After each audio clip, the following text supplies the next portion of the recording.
All right. Thank you, everybody, for joining today. My name is Eric Wright. I am the host of the SNIA Experts on Data podcast and co-founder of GTM Delta. Super exciting because we've got three amazing humans that I'm excited to chat with. We're going to dive into some tech, to some people, and we're going to talk about the idea of format. Now, format is a funny thing. In fact, this is probably the first thing we want to start with is what do we say when we talk about format?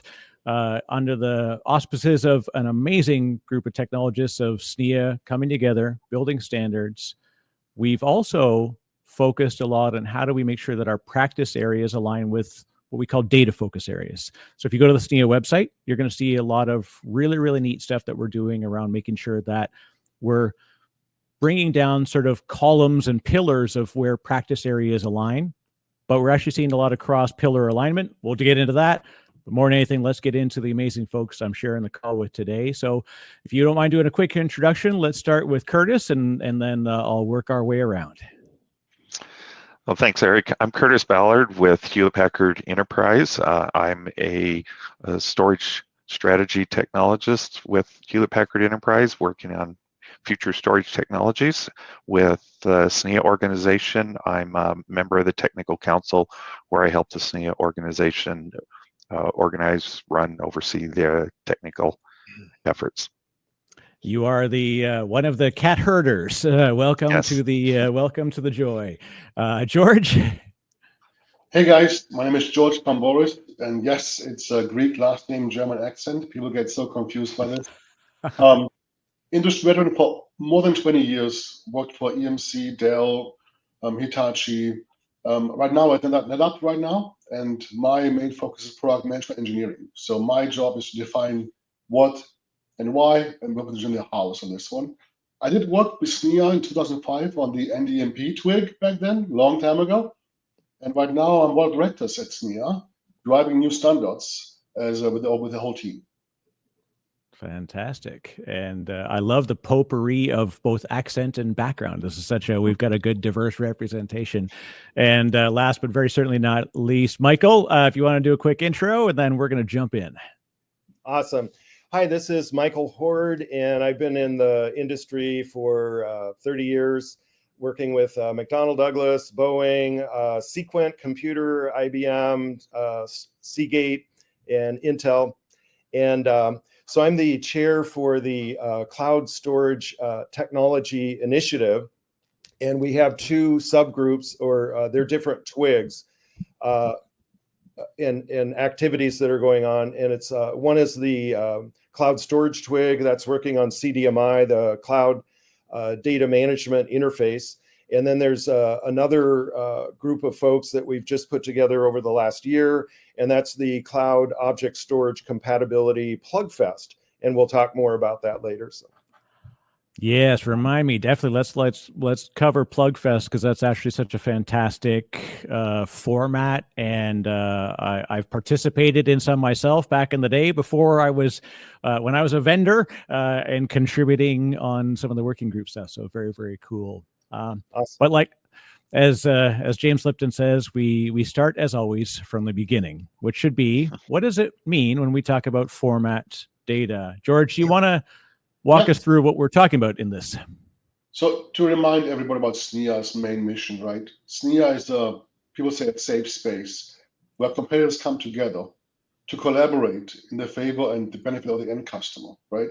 We don't want proprietary companies, which is great for them to have something unique for them, but the customers are asking for interoperability to work together on common standards. So SNIA is there to drive this innovation across competitors in a safe space. Just a reminder about SNIA in overall context. So if you haven't been there, you should go there on the SNIA.org website. There's actually a section we call completed standards. And this is mentioned from a bunch of areas, innovation-wise. Starting with DDF, the common RAID disk format, to LTFS, right? For example, the linear tape file system. We have a bunch of standards we've done over the years. The key is how we drive alignment between these standards, develop them together, roll them out, and of course there's innovation happening in the market with new technologies coming out over time, and we have to adapt and change with these things. So format is one of the crucial areas when I'm working in SNIA to standardize and work together. So we categorize now under the complete standards a new format area to drive innovation and bring new standards out of the market. Latest one, Michael just mentioned CDMI as an example. We can deep dive this as well, but let's start with the beginning first. The standards are there to drive innovation across competitors in the favor of the end customer. When that is the thing that I so adore about this, I've been lucky. I've worked with a lot of, I'll say, vendor agnostic communities and even vendor associated communities where we make a point of separating brand from purpose. And it is such a great way that this comes together, because we literally are, competitors by day sometimes, but we understand that together we can innovate if we collectively define standards, and the entire industry sees the benefit of it. And it's such a beautiful set of people that I've been able to learn from and become friends with over the years. This room alone, is proof of that. So maybe let's talk about some of the innovations that have happened, because you talked about stuff like LTFS. People will say, "Ooh, I'm looking forward to LTO6."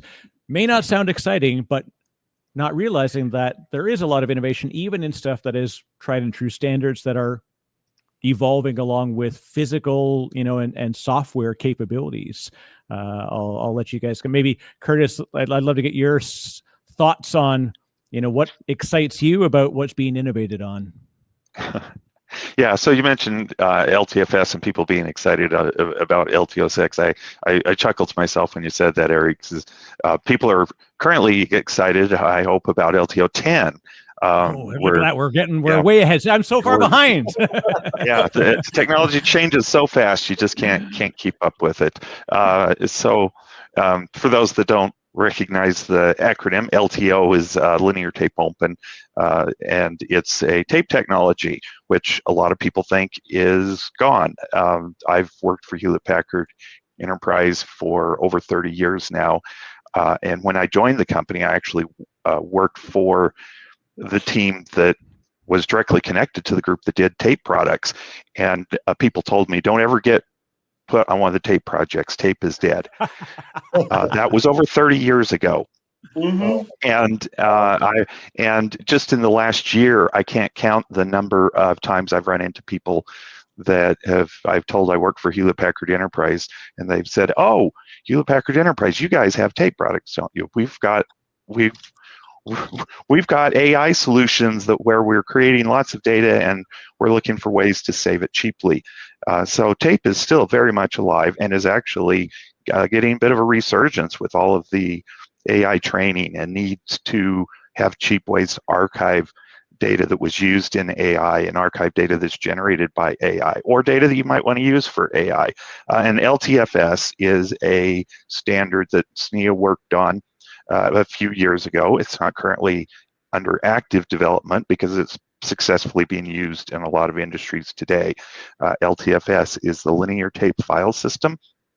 It's a format that SNIA standardized for writing file system data out to any streaming device, generally a tape device, in a defined format that is self-describing and is standalone in a single tape cartridge so that it can be used across multiple vendors, creating data on tapes or other streaming devices that can be used for archival purposes. And long after the vendor that wrote the data is gone, the standard developed by SNIA and published as an ISO standard will have the specifications and their open source software developed around it that will allow customers to always read their data. I do not currently work directly with tape products, so out of curiosity, as we were preparing for this call, I went out to the GitHub repository for the LTFS software and thought, what's going on out here? It's really stable, so there haven't been a lot of recent changes, but the most recent change was in a release published 3 days ago. Nice. From when I went out and checked it. Mm-hmm. So actively being used every day, and SNIA's still got the expertise and is ready if there's ever a reason to update that specification. As my favorite phrase is, you call it legacy, I call it production. Yes, yes. Sorry, George, I stepped on you there. I had a discussion with a customer, big bank, I won't say the name for a second, but talk about how much tape they actually have, right?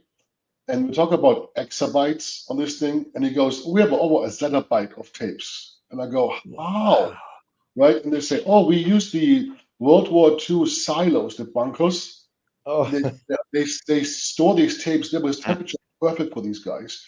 And they have no intention to change this, back to your point, because right, they keep them around, but they have to be able to go back and read data of 10, 20 years ago. So it is a standard out there which is heavily used and it will continue to be used in the future. Right. Well, I'll tell you, that's one thing, that standards are not just about what we're doing now, but how we will cleanly deprecate these technologies and methods as we go forward. It's as important to think about the transition between formats and styles and technologies, because, I mean, and look, it doesn't even necessarily require an actual linear tape. You know, there are tons of products that build in a virtual, front end layers so that we can emulate tape. And that is, again, another way where we're going to see, cloud storage that appears like tape, but doesn't face the penalties of, archive. You make a request and in a couple of days, you may or may not see that request come back. There's lots of ways where we can use that interface, but even higher speed technologies, we may find that, some really fast, apparently tapes are being used in production for stuff like data training and much more. Yeah. I'd like to add a little bit too. So in terms of exciting innovation, of course, the AI, and with regard to data format, of course, a lot of the new data structures, and that's with the directed graph or the knowledge graph or vector databases. So there's a lot of work in that area. A lot of it's driven out of data science itself. And but when you look at CDMI itself, it is structured as a directed graph. So it's already set up in terms of providing access control, and then the set of functions that you can essentially build operations that you can build out the structure for directed graphs. And that's the containers, the data, the metadata, and the operations to manage all of that. That's what's in CDMI today. So 2.0, that was standardized in September 2020. And right now, David Slick is the chair for the technical working group for this cloud storage twig. And so I talked with him just a couple days ago.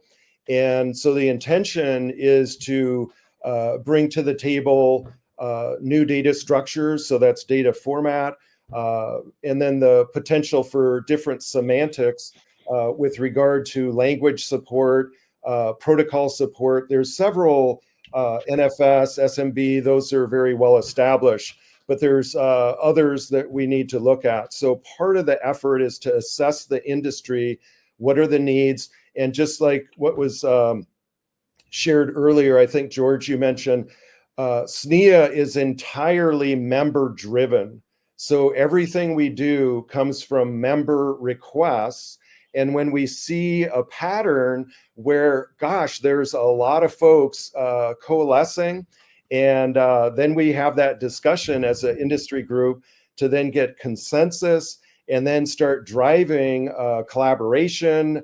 SNIA is a third-party vendor neutral. We put together forums, roadmaps, and then the technical initiatives, and then finally standards efforts where that's appropriate. So that's exciting.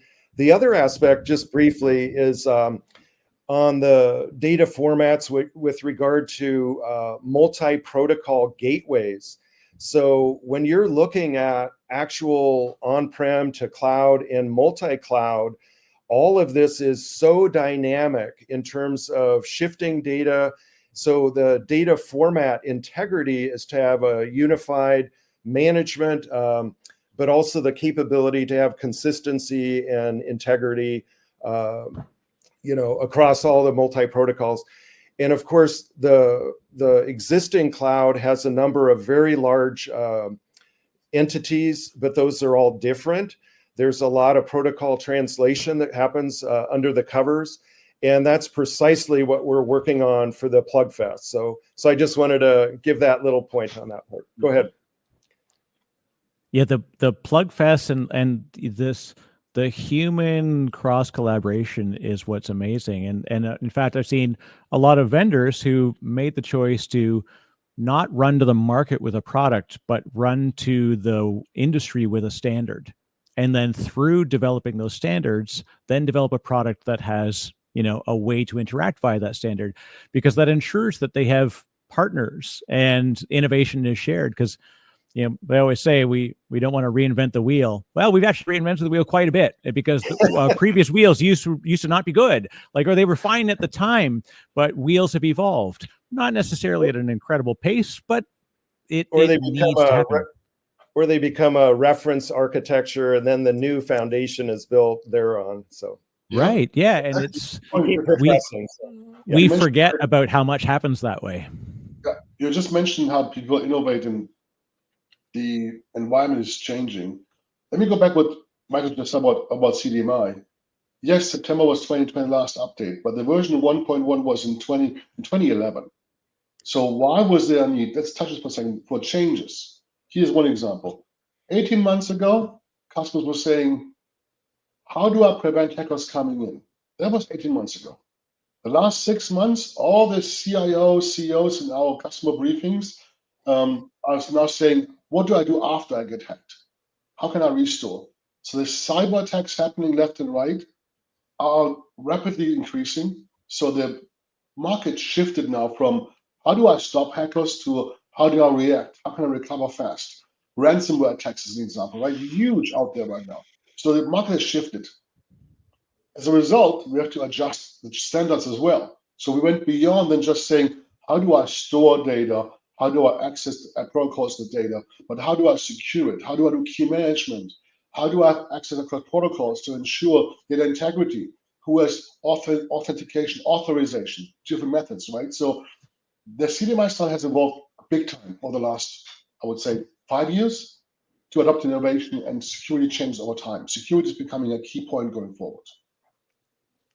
And security is probably one of the greatest reasons we always say that, when DevOps became a thing that dripped off the tongues of all these, excited pundits and CIOs.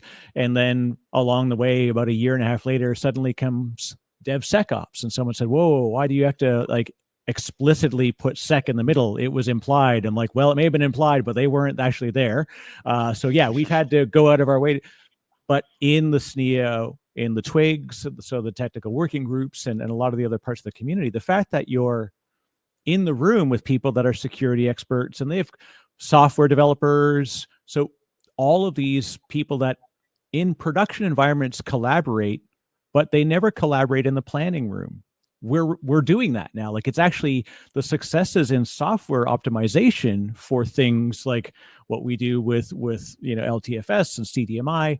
Those software innovations happen because they're sitting in the room with people understanding where the standards came from and how other people are using it as well, which that, George, we've talked before about this, the use case is what matters. I'm a nerd. I love the bits. I love the speeds and feeds. But in the end, I really love when I see medical benefits and human benefits and scientific benefits that we get from doing stuff with these technologies and these standards. Just mentioned personas, right? Let's touch on this for a second. So we used to have the chief security officer, but now they have new title, like chief data officer, for example. And these guys are talking to SNIA as well, saying, look, my challenges are 58 applications. I have to shut it across them. How do I do this securely and not having to reinvent the wheel? Back to your previous comment, right?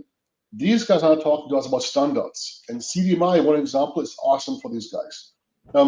Let's talk about one use case. Let's take healthcare as an example, right? Biggest challenge. If you are now up to date and you take your cell phone, you probably have a healthcare app on your cell phone. Most likely I have on that one. And I can talk to my doctor. in a secure chat, and they can make prescriptions in the app online with my CVS pharmacy, whatever. All this automation has to be standardized, regulated, secure, GDPR compliant, HIPAA compliant. The list goes on and on, right? To get to this point, it took years of innovation. And CDMI is the back end of this foundation. So it's just one example of use case where we can say, I start this driving innovation to the consumer in this case to make our lives much, much easier. I love this app. So easy. Before, call the doctor, make an appointment, go on site, get the prescription, drive to CVS. Oh my goodness, right? Now it's all online. My kids now are expecting this to be the standard going forward. 10 years ago, it didn't exist. So major innovation happening. Yeah, I would spend 5 hours to avoid a 15-minute doctor's appointment any day. And the fact that work has happened in the industry using standards, we always say it's the standards well-defined means that the artifacts can change. It's the interplay between those artifacts that's the most important thing. And it's not even at the moment in time, but the thing that we thought was not useful, like archive data. People are like, great. What are we going to do with this? We store it for the 7 years, which is actually not even a real thing. The 7 years is the same as don't yell fire in a movie theater. It's not actually written down, but we use it as a standard, supposedly. But we took all this data, which we just said, we'll put it over in the corner just in case we need it. Well, then AI came along and we needed to train on company and customer data safely. Well, where do you think that data has been for a long time, right? So all of a sudden, the archive became primary storage, and it flipped on its end because the use case changed.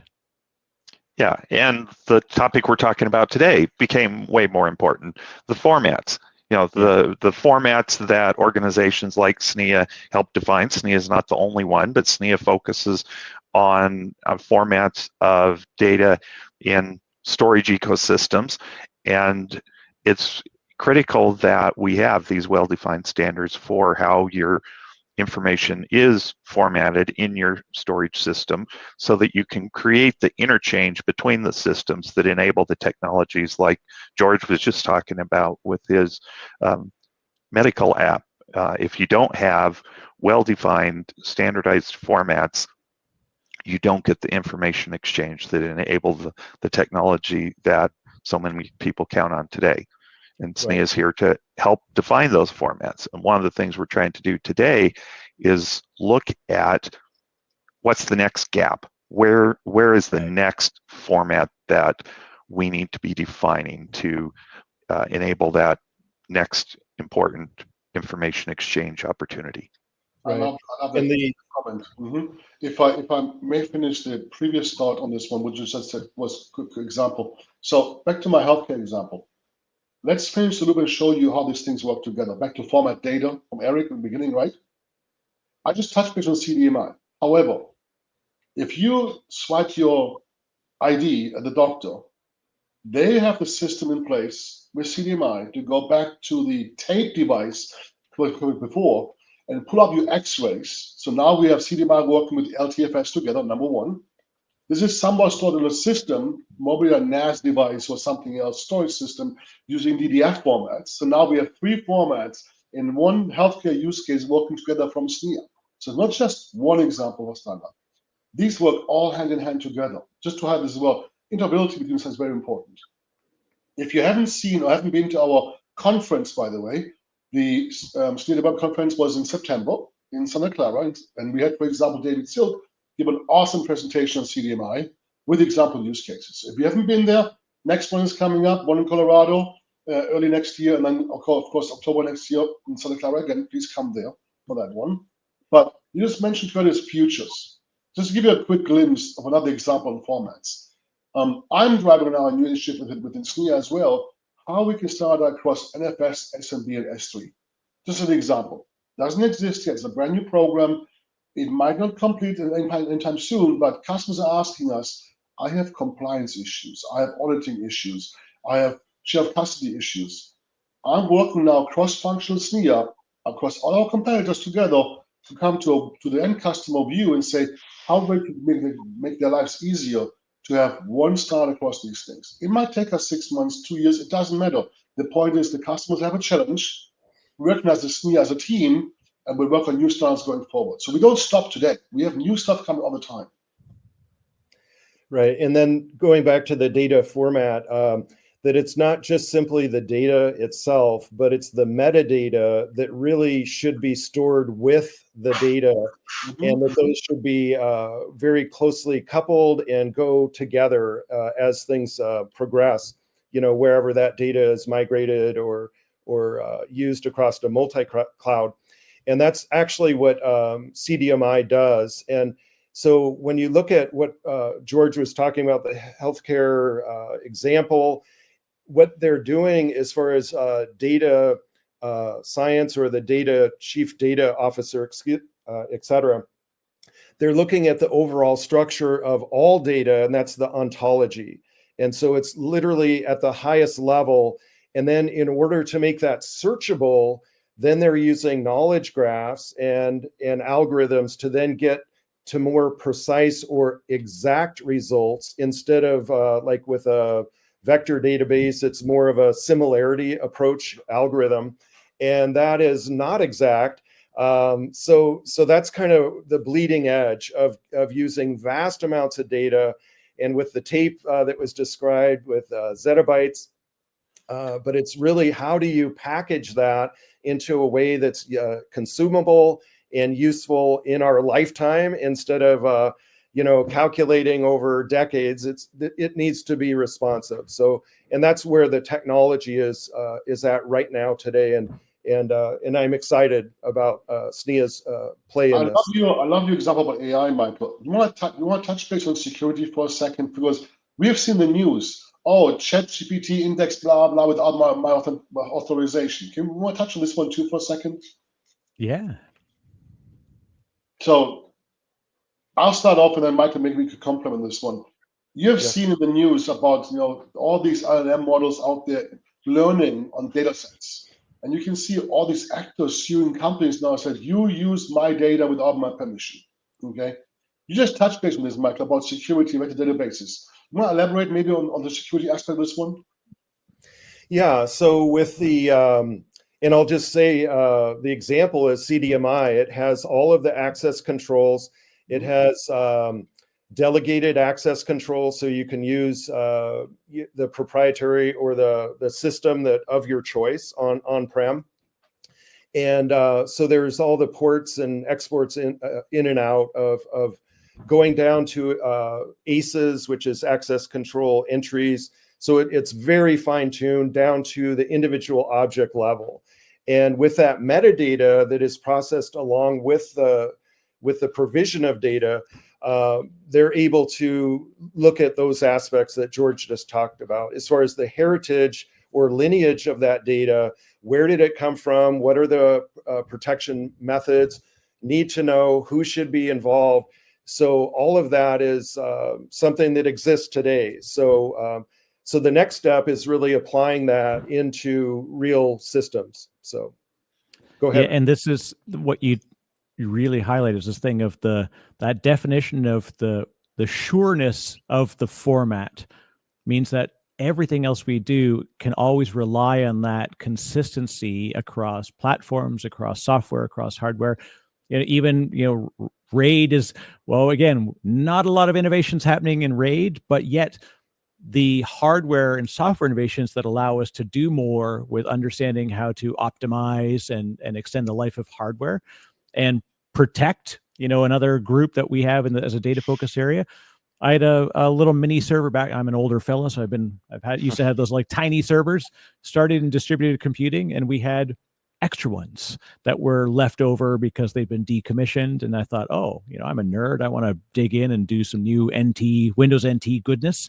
So I found an old server, and I'm like, ooh, we had a stack of the old drives. And so I took 5 drives and I put them into the tower, and I powered on the server to get ready to put in the CD, and it came up to the operating system screen. And I thought, and I logged in with my regular production ID, and it was like, wait a second, because just by sheer coincidence, I had picked up 5 drives that were originally from it, stuck them back in, and it became the server it was that 6 months earlier had been unplugged.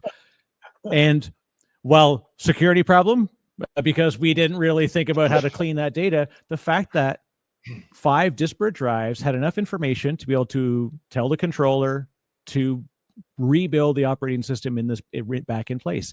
And again, it's like, what do we store with metadata? Where do we store indices? Where do we do all these things? Those common standards then mean that if we want to do things like emulation and innovation, it has to be done on the basis of a foundation. Cinder blocks are always the same shape for a bloody reason, so that we can build houses on top of them. Exactly. But that's boring. Yeah, that's right. Just mentioned Eric, right? And then you mentioned about not a lot of innovation happening. Let's touch on this for a second, because as you might have seen in the press now, Kioxia, WD, Samsung, you name it, right? They just announced 120 terabyte media on flash. 256 come running after this. We have seen the first pre-announcement of 1 petabyte drives, media drives coming, right? So while rate's not evolving a lot, let's discuss, because rebuild times is one of the main things people are worried about. If you have too long rebuild times, you're exposed. Yes, there's erasure coding. Yes, there's RAID, DP, and triple tech on there. These are all out there, but we have to look at the market and always evolve and adjust. So you might see more innovation coming in the RAID group division about RAID standards going on as these capacity evolve. So there might be another version coming out. We never stop. We always innovate. Just to make the point here, it's not dead and done. We're done with it. We will innovate going forward, because the technology evolves over time. It doesn't stop. It's I'll say SNIA is not unlike the moon mission, that people think it was a trip to the moon, but what they don't realize is it was the beginning of decades of innovation because of research done on that trip to the moon. Mm-hmm. That's why these communities have to exist. And even we talked about different standards bodies, ISO, IEEE. We have cross, organization collaboration that's going on. We've had folks on the podcast already that are doing work within and across the standards orgs. And this can be done because built on standards means innovation happens faster. I just want to hammer that, like I should put that on my forehead. Standards drive innovation. It may seem boring to slow down and define it right at the start, but boy, oh boy, does the flywheel kick in because of the work that's being done by this group. That reminds me, Eric, a great suggestion to remind our audience here. We do want more members, okay? There are a lot of companies out there, especially on AI, for example, startup companies popping up left and right. We live and die by our members, as Michael mentioned before, right? We have a great set of companies working together already, but we want more, okay? We need innovation. We need people coming in to drive standards. So if you haven't been looking at SNIA yet, please look at our website, look at our membership. We just changed our structure, much more easy to join SNIA now and participate in certain work groups at every level of this one. If you have suggestions on new standards, don't think you're on your own, okay? Come to us. We're happy to work with you, bring you in. We are open for new ideas, suggestions. So don't think we're closed off. We want more members on this one. Just to point across to the audience here.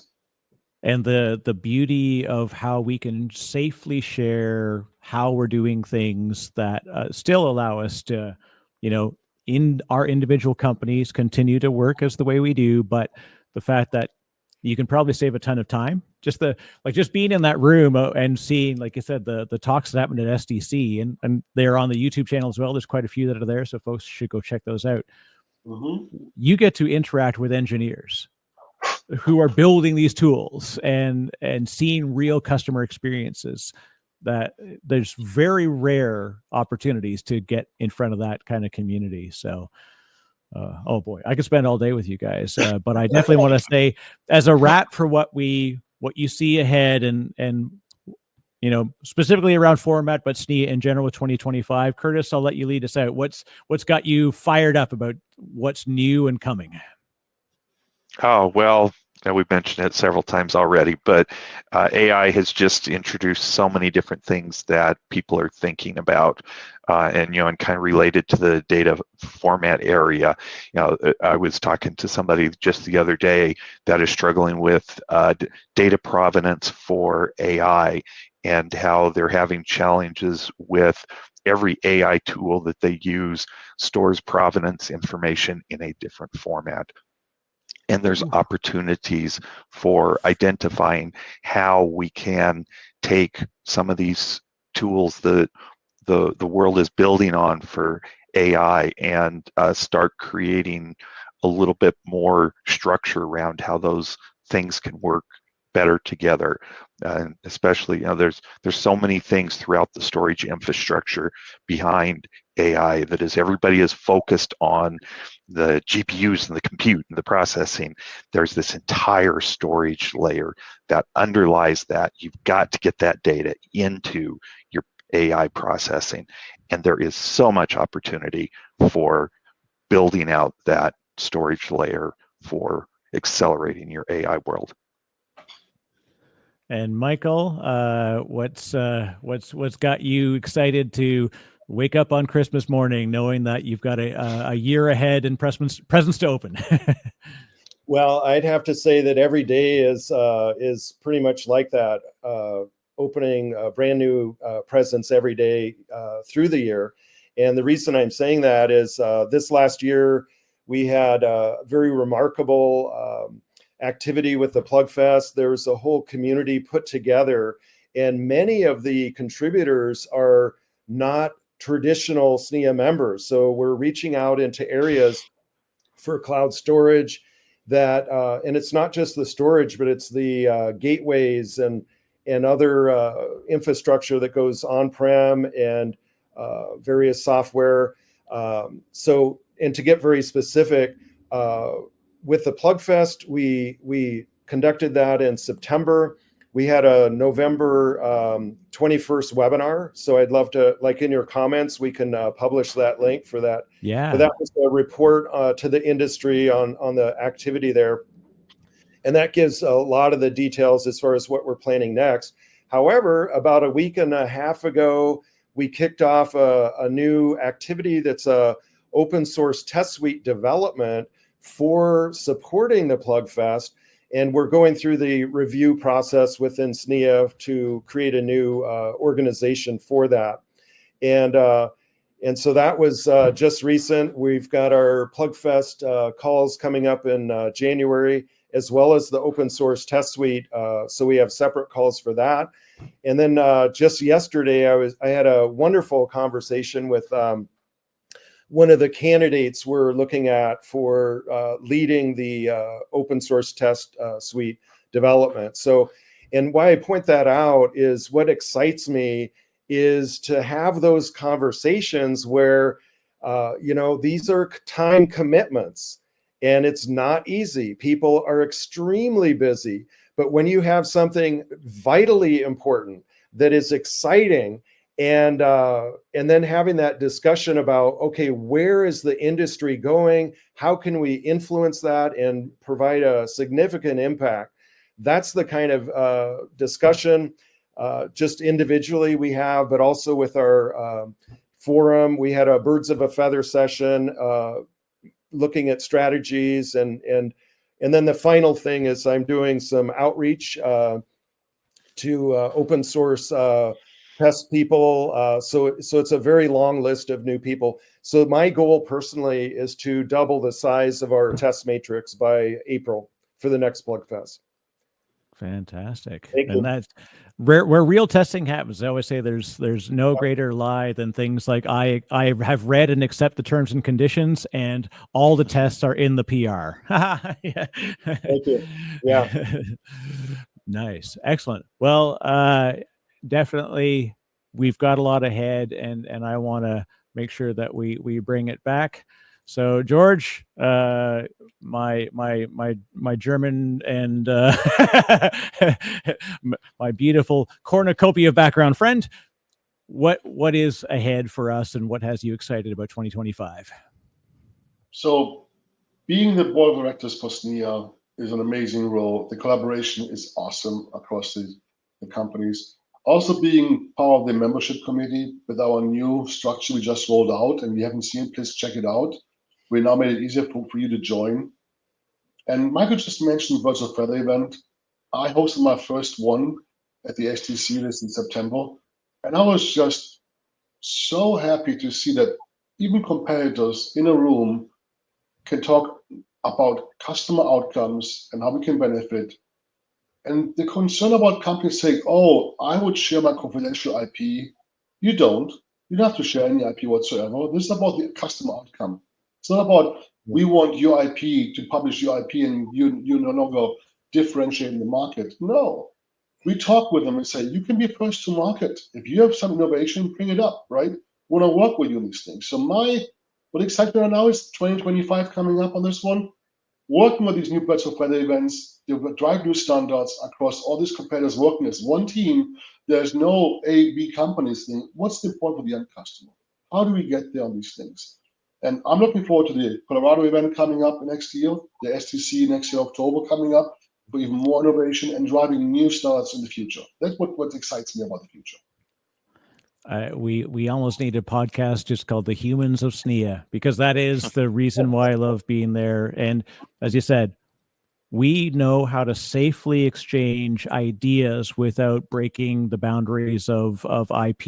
You know, we're all professionals, and in fact, they're the people that are the closest to the metal, but also the closest to the customer.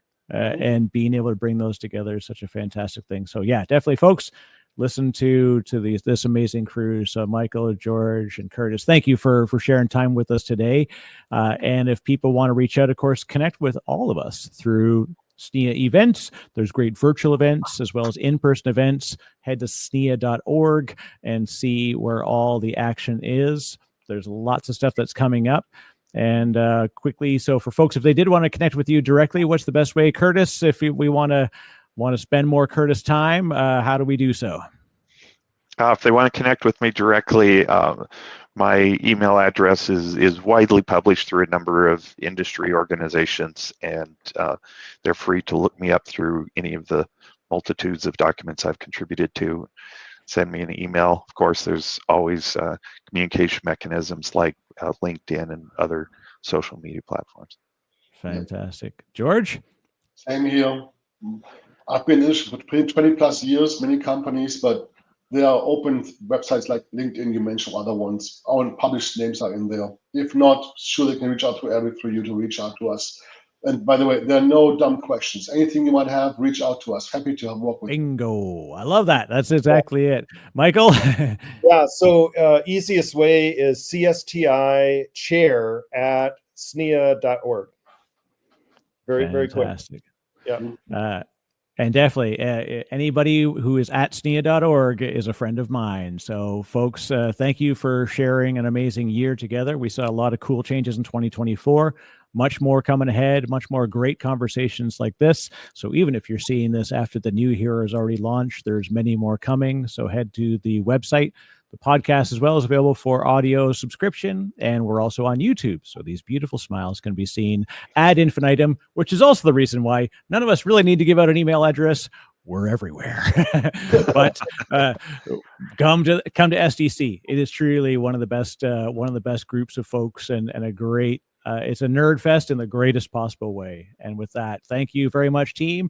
Enjoy the SNIA Experts on Data.